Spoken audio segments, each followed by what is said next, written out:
Bonjour à tous et bienvenue sur cette nouvelle vidéo.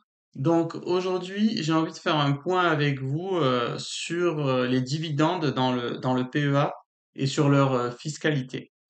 On va déjà se concentrer sur deux parties dans cette vidéo. On va voir les dividendes qui proviennent des sociétés françaises que vous recevez sur votre PEA et ensuite les dividendes des autres sociétés non françaises mais européennes qui vous versent des dividendes sur votre PEA. Donc, quand vous avez des sociétés qui ont leur siège en France sur votre PEA, que ce soit ben, comme moi par exemple Air Liquide, LVMH, L'Oréal, ou alors ça peut être Schneider enfin, et d'autres du CAC 40 par exemple, vous recevez des dividendes chaque année en général qui correspondent à une partie des bénéfices de ces entreprises. Donc là, la règle, elle est très simple. Vous, par exemple, euh, une société X, elle verse tel montant, un montant Y de dividendes. Vous recevez le montant Y sur votre compte espèce de votre PEA. Il y a aucun frottement fiscal. Ça veut dire que ce dividende-là, vous allez avoir la possibilité de le réinvestir dans sa totalité sur cette entreprise ou bien une autre, mais il n'y aura aucun frottement fiscal à ce niveau-là. Vous recevrez donc l'intégralité du dividende versé par la société. À l'inverse, par exemple, si vous aviez la même société sur un compte titre, eh ben la société elle vous verse un montant Y, mais vous recevrez ce montant Y avec une diminution de 30% qui correspond à la taxe des dividendes sur un compte titre. Après, si vous avez une tranche marginale d'imposition basse, vous pouvez seulement euh, payer immédiatement la partie des prélèvements sociaux de 17,2. Et puis, pour la partie la différence jusqu'à 30, vous pouvez la faire passer sur le barème de l'impôt sur le revenu. Mais si vous êtes dans une tranche d'imposition à 30%, comme c'est le cas pour ben, beaucoup de travailleurs. Dans ce cas-là, vous serez imposé sur les dividendes à la flat tax, c'est-à-dire que vous, vous serez imposé à 30%. Le problème de ça, c'est quoi?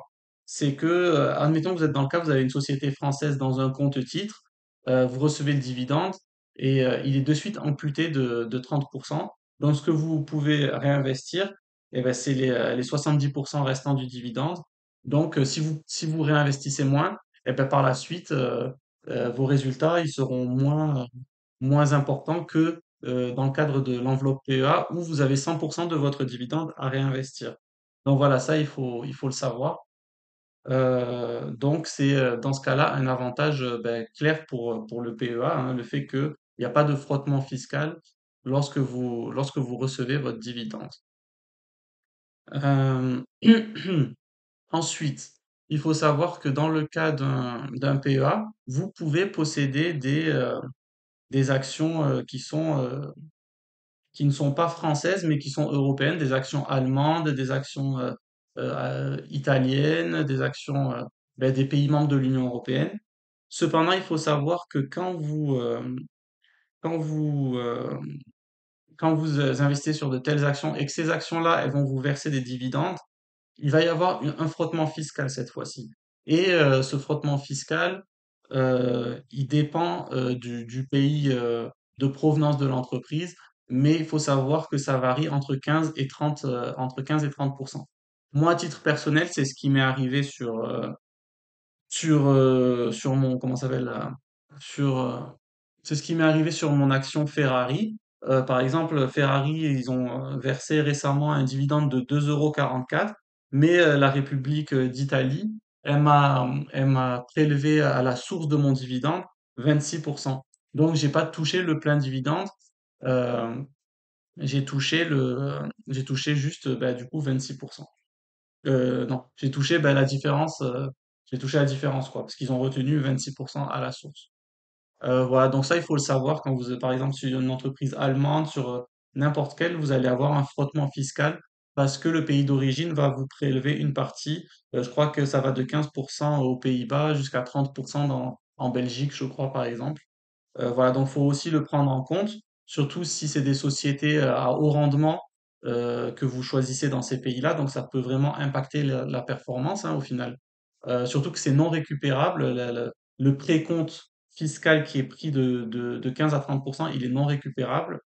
Euh, et puis, par contre, si vous choisissez des entreprises de croissance qui versent peu de dividendes, ben, dans ce cas, l'effet sera moindre et à la limite même négligeable. Par exemple, moi, Ferrari, c'est pas une entreprise que j'ai choisie pour recevoir des dividendes. C'est voilà parce que je crois dans la boîte, je crois dans la désirabilité des produits de cette boîte et je crois dans sa croissance future. Les marges sont excellentes.